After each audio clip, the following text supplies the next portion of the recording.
그 후에 예수께서 갈릴리에서 다니시고 유대에서 다니려 아니하심은 유대인들이 죽이려 함이로라. 유대의 명절이 초막절이 가까우시니라. 그 형제들이 네, 저요. 네.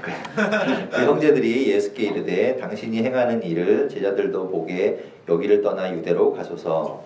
스스로 나타난 일을 구하면서 주셔서 일어나는 사람이 없나니 이 일을 행하라고는 자신의 세상에 나타내소서 하니 이는 그 형제들까지도 예수를 믿지 아니함이로라. 예수께서 이르시되 내 때는 아직 이르지 아니하였거니와 너희 때는 늘 준비되어 있느니라. 세상이 너희를 미워하지 아니하되 나를 미워하나니 이는 내가 세상의 일들을 악하다고 증언함이라. 너희 명절에 올라가라. 내 때가 아직 차지 못하였으니 나는 이 명절에 아직 올라가지 아니하노라. 이 말씀을 하시고 갈릴리에 머물러 계시니라. 그 형제들이 명절에 올라간 후에 자기도 올라가시되 나타내지 않고 은밀히 가시니라. 명절 중에 유대인들이 예수를 찾으면서 그가 어디 있느냐 하고 예수에 대하여 우리 중에서 수군거림이 많아 어떤 사람은 좋은 사람이라 하며 어떤 사람은 아니라 우리를 미혹한다 하나. 함께 읽겠습니다. 그러나 유대인들을 두려워함으로 드러나게 그에 대하여 말하는 자가 없더라. 아멘. 네, 우리 가슴에 손을 얹고 저를 따라서 함께 하시죠. 하나님은 나를 사랑하십니다. 하나님은 나를 사랑하십니다. 나는 그 사랑 안에 있습니다. 나는 그 사랑 안에 있습니다. 하나님은 오늘 나에게 말씀하실 것입니다. 하나님은 오늘 나에게 말씀하실 것입니다. 그 말씀에 생명이 있습니다. 그 말씀에 생명이 있습니다. 그 말씀에 능력이 있습니다. 그 말씀에 능력이 있습니다. 나의 마음을 하나님께 활짝 엽니다. 나의 마음을 하나님께 활짝 엽니다. 나의 생각을 예수님께 집중합니다. 나의 생각을 예수님께 집중합니다. 들은 만큼 변하고 들은 만큼 변하고 들은 만큼 새로워집니다. 들은 만큼 새로워집니다. 아멘. 네. 이번 주에 아까 이제 광고한 대로 설 연휴가 있죠. 네. 설 연휴 다들 연휴에 어떻게 보내나? 어떻게 다뭐 세배하러 가나요? 세배? 이제 여러분은 세배하고 상관없나? 괜히 가면 조카한테 삥 뜯기고 막 이러나? 아무튼 이제 명절이 다가와요. 우리나라의 명절은 뭐뭐 있나요? 네, 설하고 추석하고 이 두 개 있죠. 옛날에는 3개 있었다고 그러던데 2개로 줄었다고 그러더라고요. 어쨌든 우리가 이제 세는 명절은 2개인데 웬만하면 명절에는 가족들이 모이죠. 흩어져 있던 가족들이 좀 모여서 그래도 설이니까 뭐 떡국이라도 좀 먹고 그죠? 좀 뭐 음식을 같이 나눠 먹는 그런 명절을 보냅니다 우리는. 근데 얘기한 것처럼 이 명절에는 여러분 솔직히 청년들은 별로 달갑지는 않아요. 뭐 그렇다고 뭐 용돈을 두둑하게 아이들처럼 받는 것도 아니고 그죠? 드리기도 애매하고 받기도 애매하고 또 괜히 또 가면 좋은 소리 듣는 것보다는 또 안 좋은 소리 듣는 것도 많고 뭐 취직은 어떻게 됐냐 학점은 잘 나왔냐 뭐 이러면서 괜히 그러니까 여러분 적당하게 자리를 좀 피하십시오. 괜히 그런 자리에 가더라도 자처해서 심부름 좀 하시고 두부가 떨어졌는데 두부 사올까요? 그러면서 두부 사러 막 가고 괜히 TV 앞에 앉아보고 가만히 있으면 이렇게 멈춰 있으면 표적이 돼요. 자꾸 움직여야 돼. 이렇게 움직이는 표적은 맞추기가 힘들잖아요. 자꾸 움직이세요. 가만히 있으면은 괜히 화살이 다 날라오는 거죠. 자, 유대인들도 명절이 있어요. 우리나라와 마찬가지로. 어느 나라나 다 명절이 있죠. 유대인이 지키는 명절은 3개입니다. 3가지 명절을 지켜요. 반드시 그 절기를 지키게 되어 있는데 그게 뭔가 하면 여러분들 아마 잘 아실 거예요. 6월절. 6월절은 반드시 지켜야 됩니다. 6월절이 뭔가 하면 그 이집트에서 나올 때 마지막 그 장자의 죽음, 10번째 재앙 장자의 죽음을 면하게 된 그 날을 기념하기 위한 절기죠. 그 6월절. 6월에 있다고 해서 6월절이 아니라 넘어간다는 뜻이에요. 패스오버에서 넘어간다 이런 뜻이에요. 예, 그런 6월절. 그리고 또 하나가 뭐냐면 이제 오늘 나오게 되는 초막절이고 장막절이라고도 이야기해요. 어떤 집을 짓는 느낌이 딱 오죠. 초막, 장막 뭐 이런 느낌. 그리고 또 하나가 뭐냐면 오순절. 신약에 나오죠. 오순절에 다락방에서 뭐 성령이 임하고 뭐 이런 얘기 나오잖아요. 그 오순절.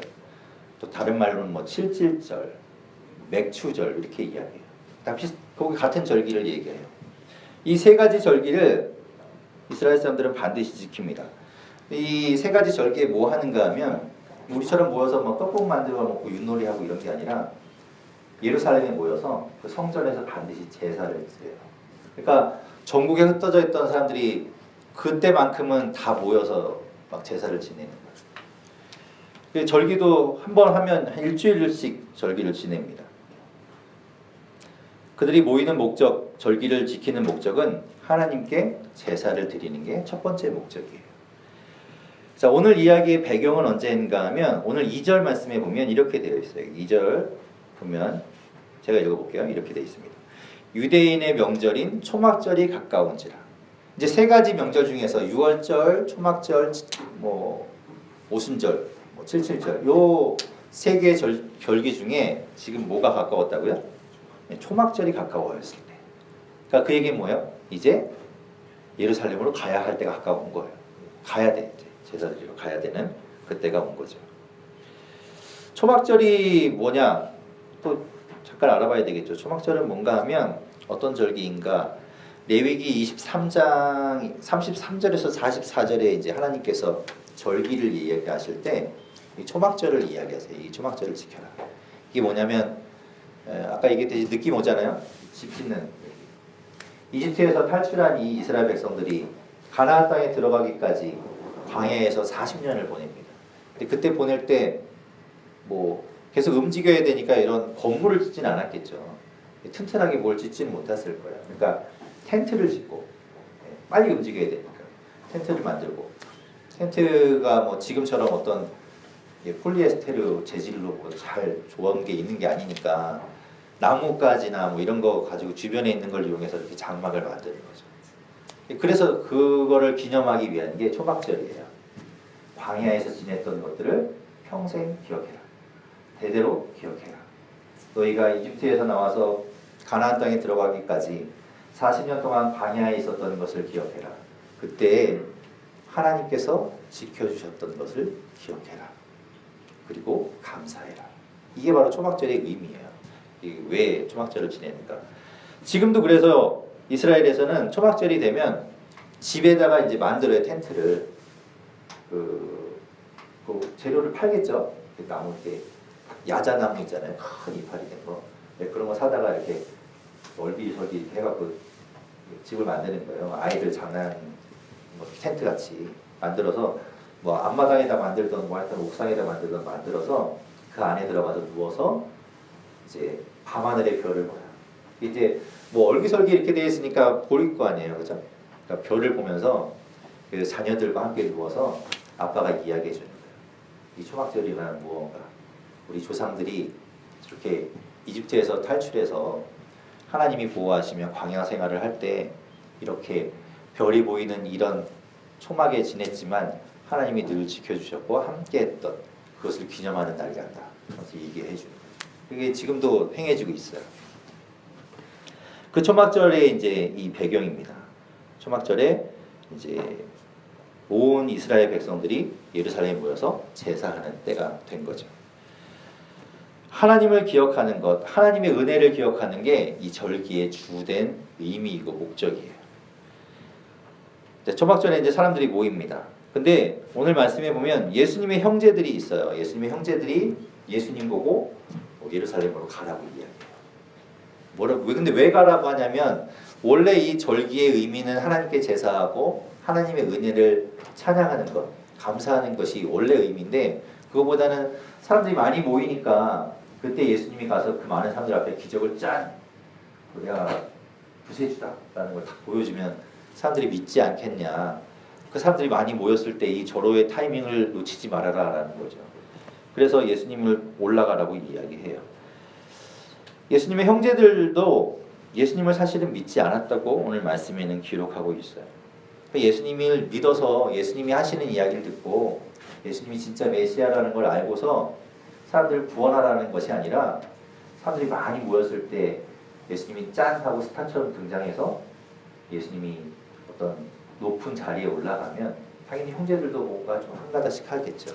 그걸 바라는 거예요. 유명해지는 것, 그리고 좀 이득을 보는 것, 그걸 이용해서 또 자신들의 좀 높아지기 위해서 예수님을 그렇게 이용하려고 합니다. 예수님을 믿지 않았어요. 오늘 말씀 3절에서 5절에 보면 그렇게 기록되어 있는데 같이 한번 좀 읽어볼게요. 3절에서 5절 한번 읽어보겠습니다. 시작. 그 형제들이 당신이 행하는 일을 제자들도 그의 여기를 떠나 유대로 가소서. 스스로 나타나기를 구하면서 묻혀서 일하는 사람이 없나니 이 일을 행하려 하거든 자신을 세상에 나타내서 하니 이는 그 형제들까지도 예수를 믿지 아니하리라. 아멘. 네. 그러면 이제 형제들이 예수를 믿지 않아서 단순히 그냥 사람들이 많은 것을 이용하려고 하는 거예요. 예수님의 형제들은 이 절기의 의미를 훼손시키고 있는 거죠. 원래는 하나님을 찬양하는 것, 하나님을 제사하는 것, 그리고 하나님께 감사하는 것이 주된 의미인데 그것보다 그 사람들이 모여 있는 걸 이용하려고 하는 거죠. 그런데 우리가 그렇다는 거예요. 우리도 그렇다는 거죠. 여러분 한번 잘 생각해 보십시오. 우리도 때로는 예배를 이용할 때가 있어요. 예배하는 의미가 뭡니까, 여러분? 여러분한테 누가 너 예배 왜 드려? 이렇게 이러면 여러분 뭐라고 대답하시겠어요? 좀 한번 물어볼까요? 예배를 왜 드리는가? 안 드리면 찜찜하니까.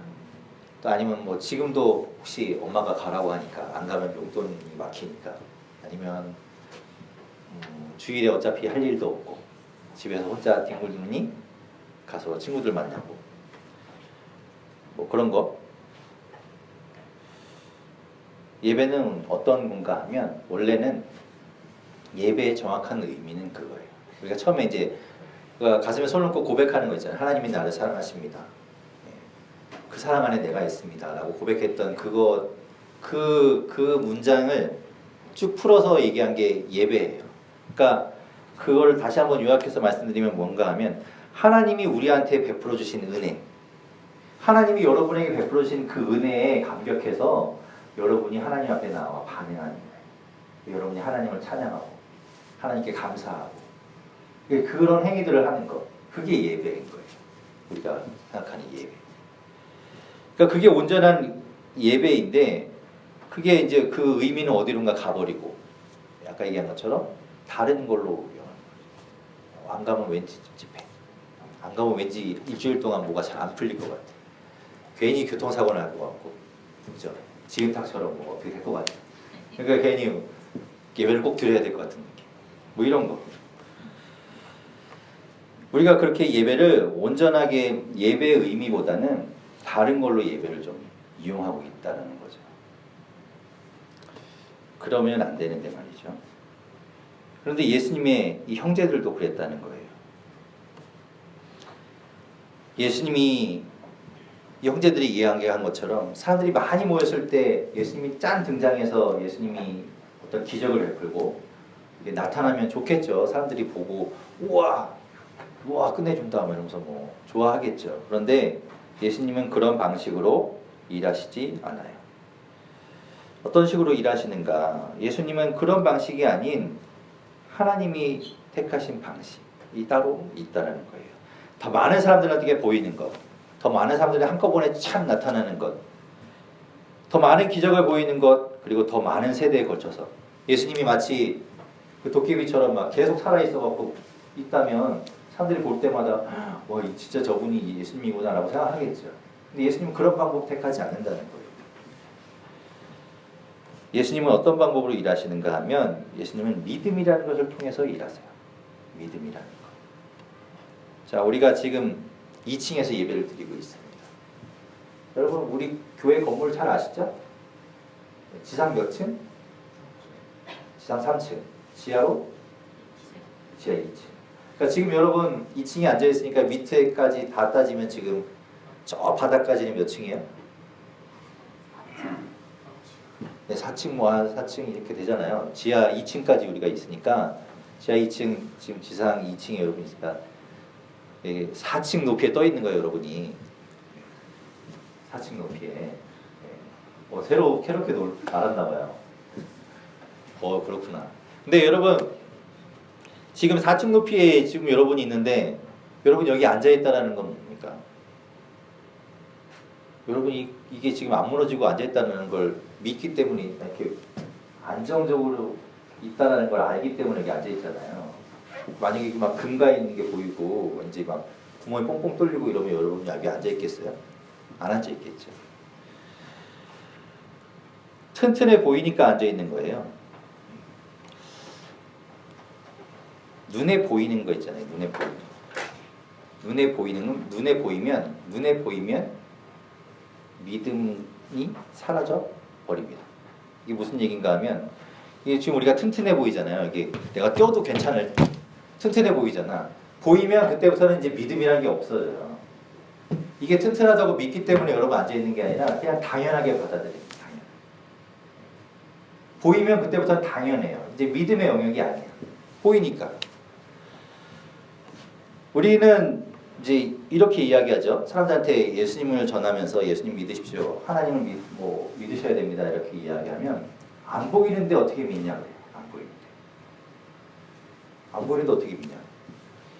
그런데 그거는 안 보여서 못 믿는 게 아니라 안 믿겠다라고 마음의 확정을 졌기 때문에 핑계를 대는 것 뿐입니다. 자, 지금 이제 여러분 이 이야기에 나오는 예수님의 곁에 있는 형제들을 보십시오. 예수님을 보고 있어요. 이 형제들. 예수님과 함께 살고 있고요. 예수님이 하시는 모든 것들을 다 알고 있어요. 그런데 믿지 않아요. 보이는데. 믿지 못하죠.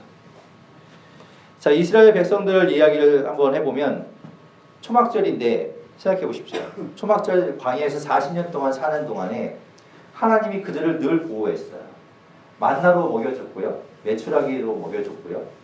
그리고 이 바위에서 물이 솟아나서 그걸 먹었고 40년을 지내는 동안에 하나님께서 보호하셔서 전쟁도 별로 겪지 않았어요. 자, 그렇게 하나님께서 보호하시고 심지어는 홍해를 건넜잖아요. 그런 일들을 겪었는데도 하나님 믿지 않아요. 눈에 보이는데 믿지 않는 거죠. 눈에 보이는 것과 믿음과는 별개라는 거예요. 보이지 않아서 못 믿는 게 아니라 안 믿으니까 안 믿는 거죠. 못 믿는 거예요. 오늘 본문에 이제 이런 이야기도 나옵니다. 우리 7절을 좀 읽어볼까요? 7절. 자, 7절에 보면 이런 이야기도 있습니다. 7절 같이 읽어보겠습니다. 시작. 세상이 너희를 미워하지 아니하되 나를 미워하나니 이는 내가 세상의 일들을 악하다고 증언함이라. 세상이 예수님과 함께 있는 이 세상이 예수님과 함께 살아가고 있는 이 세상이 지금 우리 말고 지금 이스라엘 2000년 전에 이때를 생각해 보면 예수님과 함께 살아가고 있는 이 세상이 예수님을 믿지 않아요. 그리고 예수님을 오히려 미워한다라고 해요. 예수님을 거부하는 거예요. 예수님이 수많은 기적을 베풀었고요. 예수님이 수많은 이야기들을 했습니다. 하나님 나라에 대한 이야기를 했는데 믿지 않는 거예요. 그리고 예수님을 거부하고 십자가에 결국은 못 박아버리는 거죠.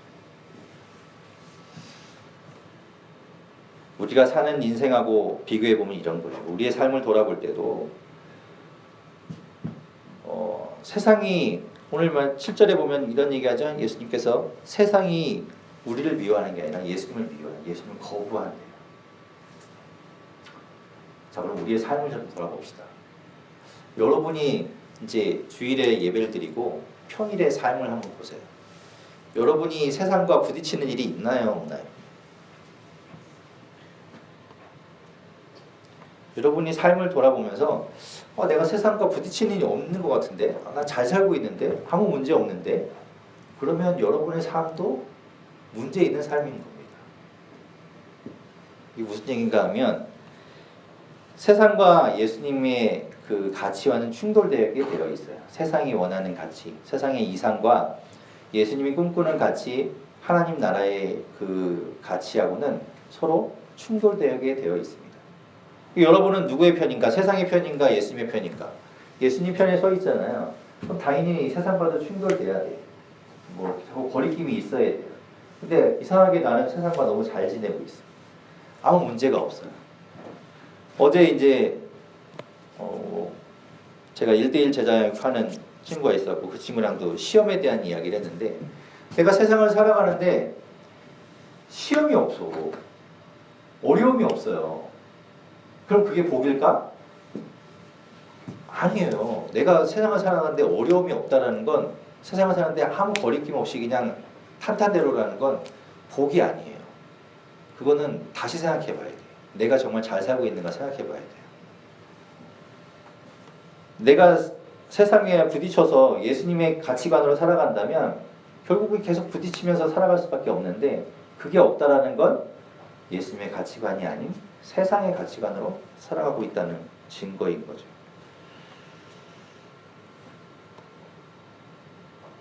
내가 살아가는 동안에 그런 거리낌이 없고 그런 부딪힘이 없고 그런 고민이 없다면 여러분의 삶을 다시 한번 돌아봐야 돼요. 내 믿음을 다시 한번 생각해 봐야 돼요. 나는 왜 아무 문제가 없을까? 고민해 봐야 되는 거죠. 아마도 예수님을 제대로 모르고 있거나 아니면 알고 있지만 그대로 살지 않거나 둘 중에 하나겠죠. 고민해야 됩니다.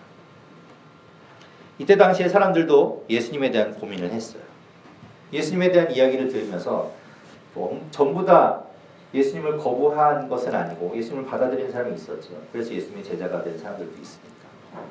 그 사람들은 고민했습니다. 과연 예수님이 어떤 분인가? 예수님이 내 삶에 어떤 의미를 가지신 분인가? 고민했던 거예요. 여러분도 고민하셔야 돼요. 그냥 와서 이렇게 예배 드리는 걸로 끝나면 안 돼요. 예수님이 내 삶에 도대체 뭔가 맨날 교회 가면 십자가 얘기하고 예수님 얘기하는데 도대체 예수님이 내 삶에 뭔가 고민을 하셔야 되는 거예요. 아주 심각한 문제거든요. 그래서 사람들이 고민한 결과로 이때 당시 어떤 결론을 내리는가 하면 12절에 이렇게 이야기해요. 12절 말씀 좀 읽어볼게요. 자, 12절 같이 읽어보겠습니다. 시작. 예수에 대하여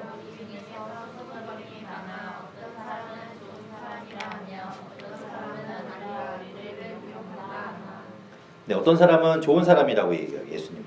그리고 어떤 사람은 무리를 미혹하는 사람이다 라고 저 사람은 말만 잘해서 사람들 선동하는 사람이야 라고 이야기하죠.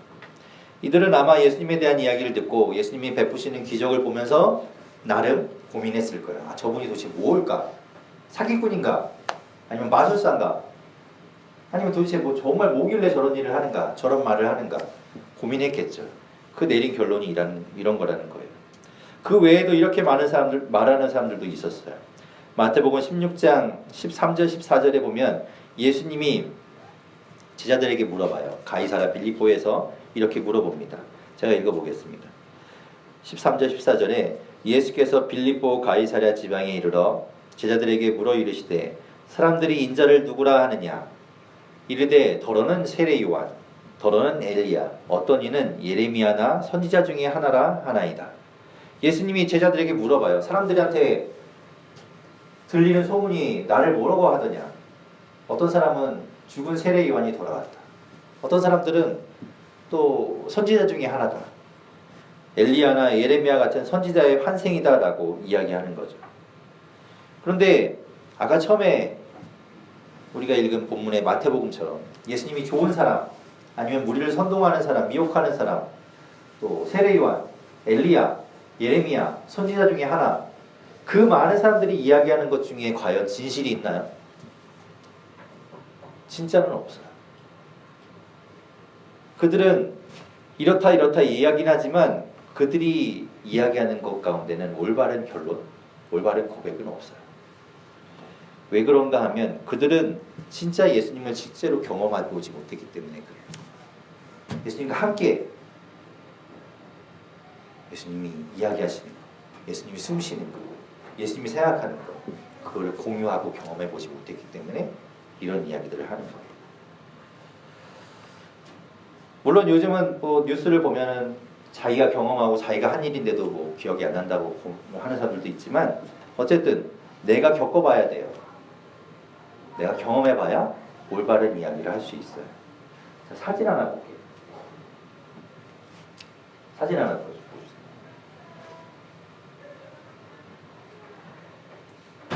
의정아? 사진 보여주세요. 네. 여러분 이게 뭔지 알아요? 네? 똥? 뭐 같아요?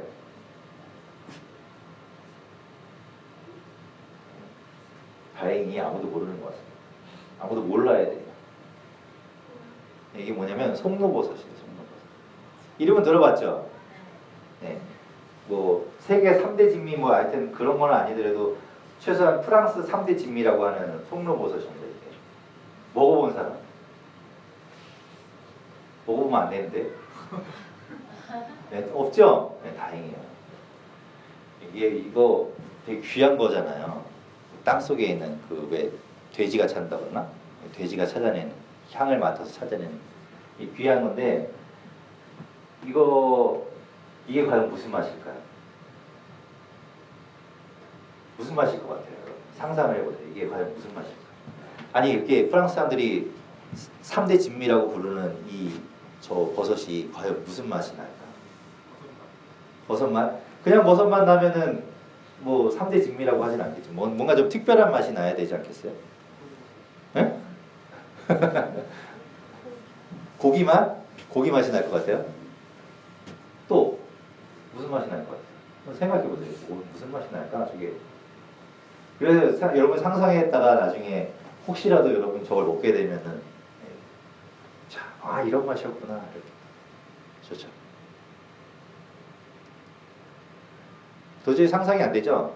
그냥 약간 고기 맛 정도 아니면 딱 보기엔 무슨 맛이 날까? 뭐 감자 같이 생겨서 감자 맛이 나려나? 좀 상상이 안 돼요. 저도 안 먹어봐서. 그런데 이게 무슨 맛이 나고 이야기하냐면 산삼 맛하고 비슷하거든요. 산삼 맛. 또 산삼을 먹어봤어야지. 무슨 수수께끼 하는 것 같지만 이게 산삼 맛이 난대요. 그러니까 어쨌든 우리가 지금 경험해보지 않아서 맛을 몰라요. 그러니까 그냥 상상만 하는 거야. 저렇게 생겨서 아마 좀 이렇게 땅속에 있으니까 뭐 감자나 고구마 이런 거 비슷한 맛이 나지 않을까? 아니면 좀 특별하게 고기 맛이 나지 않을까? 이렇게 상상하는 거지 경험해보지 않았으니까 모르는 것처럼 예수님도 그래요. 예수님도 우리가 경험해보지 않으면 몰라요. 맨날 여기 와서 제가 이야기하는 걸 들을 뿐이지 여러분이 실제로 경험해보지 못하면 그 예수님에 대해서 여러분이 진정한 고백을 할 수가 없어요. 그냥 들리는 것처럼. 뭐 성인 중에 한 사람. 뭐 부활하셨대. 나를 위해 죽었대. 그거지 여러분이 경험해보지 못했으니까 여러분이 진정 담긴 그 고백을 못하는 거죠. 경험이 중요해요. 경험이. 먹어봐야 맛을 알지. 먹어봐야 이걸 설명하잖아요. 이 중에 누군가가 먹어봤어요.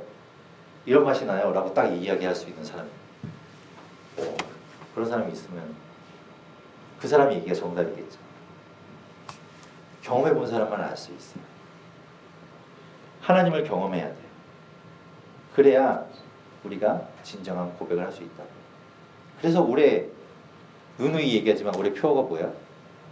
하나님을 경험하라. 그럼 경험해야 돼요. 그냥 경험되지 않아요. 절대로. 여러분이 가만히 있는데 갑자기 하나님이 뒤통수 빡! 나야 이 새끼야. 딱! 절대로 안 그래요. 여러분이 하나님 찾아야 돼요. 안 그러면 하나님 만나지 못해요. 경험 못해요. 하나님을 제대로 경험한, 예수님을 제대로 경험한 고백이 어떤 고백인가? 마태복음 16장 16절에 베드로가 예수님이 물어본 질문에 이렇게 대답합니다. 우리 같이 한번 찾아볼까요? 마태복음 16장 16절.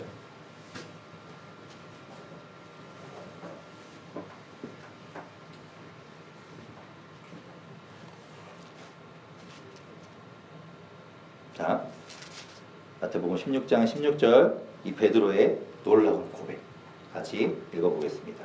시작. 시몬 베드로가 대답하여 이르되 주는 그리스도시요 살아계신 하나님의 아들이시니라. 아멘. 이렇게 고백할 수 있는 거예요. 예수님을 보고 3년 동안 같이 다니는데 맨날 똑같은 밥을 같이 먹고 예수님도 사람이었으니까 화장실 용변 보고 다 했겠죠. 그 예수님을 보면서 베드로는 어떻게 고백하는가 하면 그리스도라고 고백해요. 그리스도라. 하나님의 아들이다. 라고 고백하는 거죠. 그런 고백을 할 수 있는 건 예수님을 경험했기 때문에 그래요. 물론 예수님을 경험한다고 다 똑같이 고백하지 못하겠지만 예수님을 경험해 본 사람만이 이 고백을 할 수 있는 거예요. 예수님을 경험하지 못한 사람들은 못해요. 그냥 좋은 사람이겠지. 말 잘하는 사람이겠지. 훌륭한 사람이겠지. 이런 고백은 예수님을 경험한 사람만이 할 수 있는 고백입니다. 저는 이 고백이 여러분의 고백이 되기를 바라요. 여러분의 증언이 되기를 바라요. 여러분이 예수님을 이야기할 때 예수님이 어떤 분인가, 예수님이 뭔데, 너 믿는 예수님이 도대체 뭔데, 여러분의 고백이, 여러분이 그 예수님에 대한 증언이 이런 고백이, 이런 증언이 되기를 바랍니다. 그러려면 먼저 예수님을 경험해야 돼요. 먹어봐야 맛을 아는 거예요.